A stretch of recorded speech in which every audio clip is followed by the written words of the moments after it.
What's going on, guys? JT's latest Mustang and automotive news. We're looking at the S650 Mustang interior. This is beautiful. I was not that interested in the Mustang, the new generation for 2023, but after looking at this looks really, really, really good. So, what do we know about this so far? Basically, the exterior doesn't look like it's a complete redo. It doesn't look like a complete update.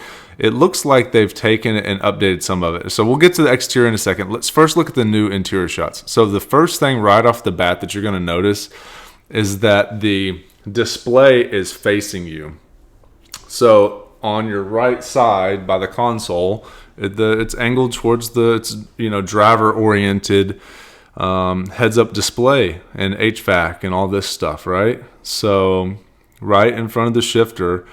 And the digital dash has been updated, and we've got so first of all, the dash I think it just looks super sick. I mean, it's just starting to look like a proper sports car. This looks amazing in my opinion. This just looks awesome. I'm super excited about this. The dash, it just looks high quality. I mean, it's no longer the retro gauges. So in 2015, like on mine, it's got this retro look, airplane, Mustang theme, right? So it's got the kind of retro gauges and all this. None of this anymore. This looks like a BMW, setup on the inside. So another big thing is the flat bottom steering wheel, which remember on the 2015s, if you didn't know, the steering wheel is like this and they're kind of bulky. On this flat bottom steering wheel, you can actually wrap your thumbs around and it's actually like a sporty steering wheel opposed to how it was previously. So this is a flat bottom steering wheel with some actual thumb, areas to put your thumbs. Thank goodness, right? The controls on the steering wheel, the up down switches and all this stuff looks awesome.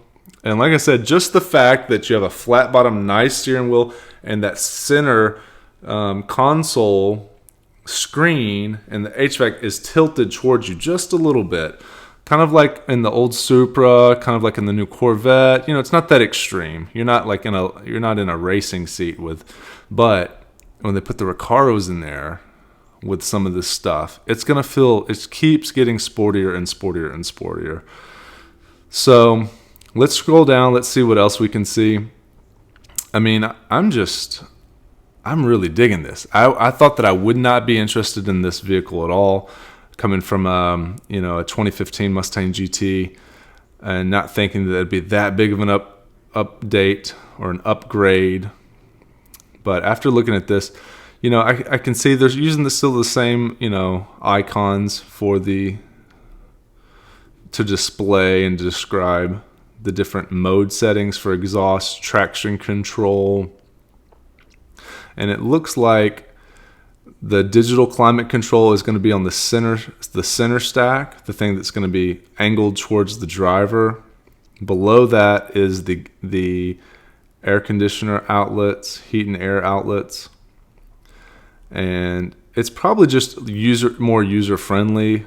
So down below, so what they've done, do you remember the Ford Bronco where they have the push button? It's these rubber push button switches. So on the 2015, 16, 17, 18, they had the switch gauges, switch. So for example, on mine, the hazards, you push up and it clicks. So on these, it looks like it's the push button. It looks like it carried over from the new Ford Bronco. So they have the auto start stop. They have the pony button, hazard, star, rear defrost. So the auto start stop just means they're going to have a start stop function. And then you can turn that off if you don't want that. Now, right in the middle, it looks like there is I guess, is that the new e-brake? Is that a handle? I don't know what that is. It looks like it's just an e-brake, and it's just hard to see, I guess. It looks like maybe because of the way that they blocked out the driver. But what do you guys think? Let me know what you think in the comment section. Do you think that is an upgrade to the current interior or not? I think it's definitely an upgrade to the current. This just looks like higher quality, more sporty. And what's interesting about this is it does still have the 2015 through 22 door handles. So I'm assuming the door is going to look similar. I'm assuming the car is going to be pretty similar. I'm not assuming that the chassis is going to be different. I am assuming that the body style, the panels, as far as the front and rear fascia and headlights and tail lamps, there's going to have some changes. It's not a whole new car, though. I'm not expecting that. Now, so this first shot that we're looking at, I think that this looks great. I was not sure if it was going to be that different of a vehicle.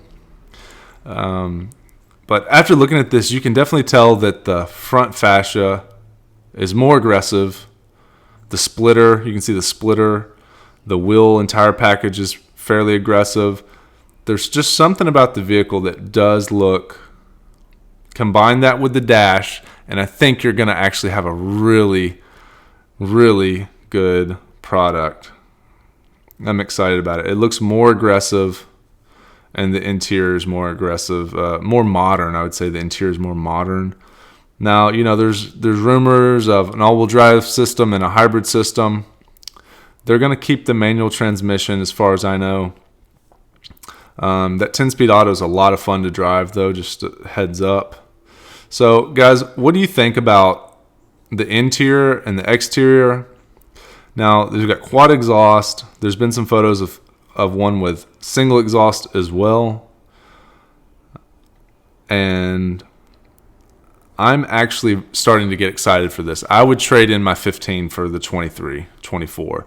The only thing is when you trade in on a first-year car, first-year model, so like if you compare the 15 to the 2022s, 7 years later, the 2022s has a lot of cool options that I wish mine had. I wish mine had the magnetic ride control, the digital dash, and the dual mode exhaust. Primarily, I wish mine had the dual mode exhaust, the magnetic ride control, and the digital dash. Those are the only three, and the 10-speed auto. Those four options, to me, I would definitely pay for those four options to be upgraded on my car. Plus, with the extra horsepower bump and the compression, it's a completely different car. It's a different car. So I like the 15s through 17s also, but if you go into a 10-speed auto car with all those options, I like to be able to start my car quiet. Now that I'm back in Tennessee, there's no emissions and you can run a loud exhaust all the time. So maybe I don't care about that dual mode exhaust as much. But if you're in a small city, like I was in Los Angeles, you don't want to start that loud car every single morning at 5 a.m., 4:30, or whenever you are out the door. Okay, one other thing that I noticed, these wheels are awesome. I don't really like the flower pattern one, but these look like some Roana aftermarket style design. They're cool. I still really, really like the Mach 1 wheels the best. But these are better than just the traditional Mustang base wheels that they'll put on a lot of cars. So, I like this. Some people are not impressed, but I haven't been keeping up with it as much. And just to see these updates and these rolling shots and the dash, I think you're going to see some. It's not going to be a whole new car, okay? But you combine this, that, and the other, the wheels and the updates that they've done to the 22 that are going to carry over, the updates from the new things that they're going to add. I think you're going to be happy and surprised on how well this is all put together. So, a few questions. Would you actually buy? Now, I've heard that they're only going to offer the hybrid option on the EcoBoost.